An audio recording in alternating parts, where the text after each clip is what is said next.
अगर आप मिलियनेयर बनना चाहते हैं अमेज़न पर सेल करने के लिए तो ये रैंडम नहीं होगा, इसके कुछ स्टेप्स होते हैं और स्टेप्स में सबसे पहले जो है आपने एक प्लान ऑफ एक्शन क्रिएट करना है, आपने एक पैथ क्रिएट करना है, आपने एक सिस्टम क्रिएट करना है जिसके ऊपर आपने चलना है और उस सिस्टम को जब तक आप उसके ऊपर चल के आखिरी स्टेप तक नहीं पहुंचते और उस स्टेप पर पहुंचकर आप उसको दोबारा एनालाइज करके फिक्स करके दोबारा स्टार्ट नहीं करते, आप कभी भी मिलियनेयर के पाथ पे नहीं आ सकते। आपको quick gains here and there होंगे but that is not going to be a stable income.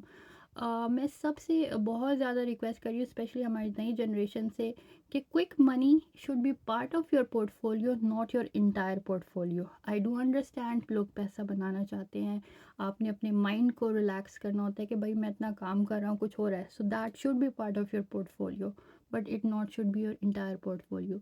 You should be dividing your work, your money according to the vision कि आप इसमें इतना टाइम लगा रहे हैं, इतना पैसा लगा रहे हैं, तो कल ये आपको क्या बना के देगा। कल अगर आप इसको छोड़ दें तो क्या आप पॉइंट ज़ीरो पे चले जाएंगे या आप मज़ीद किसी ऐसे पॉइंट पे जाएंगे जो कि आपको ये जो सिस्टम आपने वक्त गुजारा है ये भी आपको फ़ायदा देगा। तो उस पैथ को बनाने के लिए आपको मल्टीपल चीज़ें लर्न करनी होती हैं। मिसाल के तौर पर आपको मार्केट रिसर्च करनी होती है, प्रोडक्ट रिसर्च नहीं।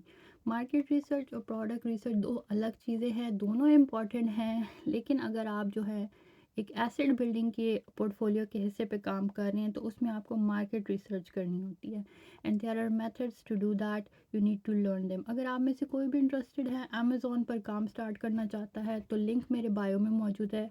You can enroll in my classes. I hope this helps.